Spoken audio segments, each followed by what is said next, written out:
Hi everyone, I'm Susan Mulvihill, and look, I have a garden again.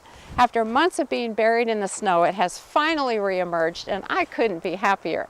Unfortunately, I've got quite the cold, blustery day today, but I don't care. I'm just happy to be outside again. In my March 19th column, I wrote about growing a cut flower garden, and this is the bed I'm going to grow them in. I will be growing annuals because that way I can try new plants every year rather than working with perennials. Now, the important thing you need to know is that you need to pick a nice sunny spot to grow them in.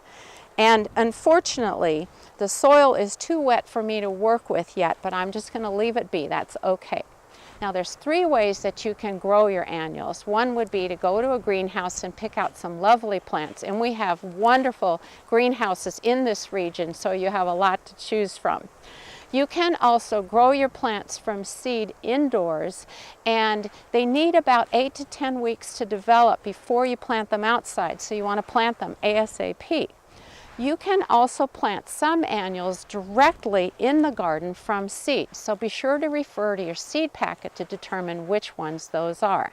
Now, in this region, you cannot plant annuals outside until after all danger of frost is past, and for here that would be the middle of May, so keep that in mind. Now, I have put together a nice slideshow of all sorts of beautiful annuals that I wrote about in my column, and I wanted to inspire you and show you how amazing they are. So let's take a look. In my column on growing a cutting garden, I mentioned different flower varieties which I want to show you here, along with a few extras. Many of the photos were graciously shared with me by several seed companies. Thank you. The following flowers all grow best in full sun. Here is a beautiful long-stemmed variety of ageratum called Red Sea. It will attract bees and butterflies and grows 2 feet tall. Sure, you can plant regular blue bachelor's buttons, but why not take a walk on the wild side with classic artistic mix? They are easy to grow and reach 2 to 3 feet tall. I love the idea of using spiky flowers in arrangements. Flamingo feather, which grows about 2 feet tall, and 30-inch tall forest fire would both make a statement, don't you think? Cosmos are very easy to grow. Bright lights will perk up any arrangement and grows 3 feet tall. Seashells is a showstopper that reaches 2 to 3 feet tall. And Sensation is a classic single cultivar growing an impressive 3 to 4 feet.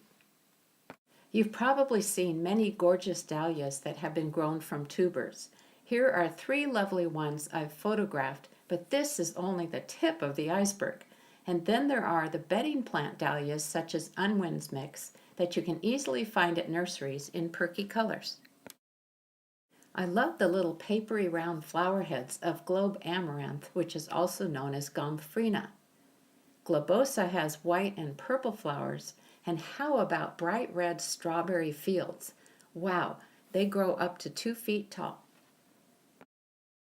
Even though I like pastel colors, it's fun to plant brightly colored flowers in the garden and use them in arrangements. Gloriosa daisies come in a variety of color combinations. They're all very bright and cheery. Salpiglossus, or painted tongue, is one of those flowers that just makes me gasp. It's so beautiful. You'll find them in purple, pink, red, peach, burgundy, orange, and yellow. They grow 2 to 3 feet. Salvia black and blue is a real stunner in the garden with its tubular flowers that attract both hummingbirds and butterflies. It grows up to 4 feet tall.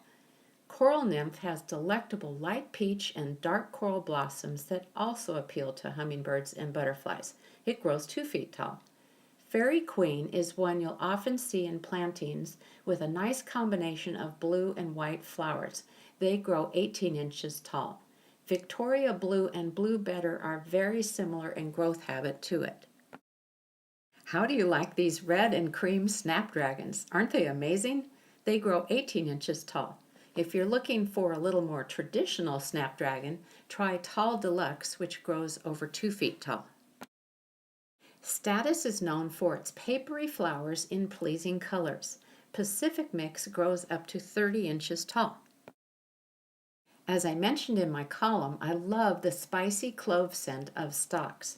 Cat's Fragrant Mix is a blend of white, rose, cherry, and apricot flowers. They grow 12 to 16 inches tall. Boy, plant some sunflowers and watch the pollinators flock to them. But the smaller headed types really add a wow factor to arrangements. How can you resist the color of Autumn Beauty, which grows 5 to 6 feet tall?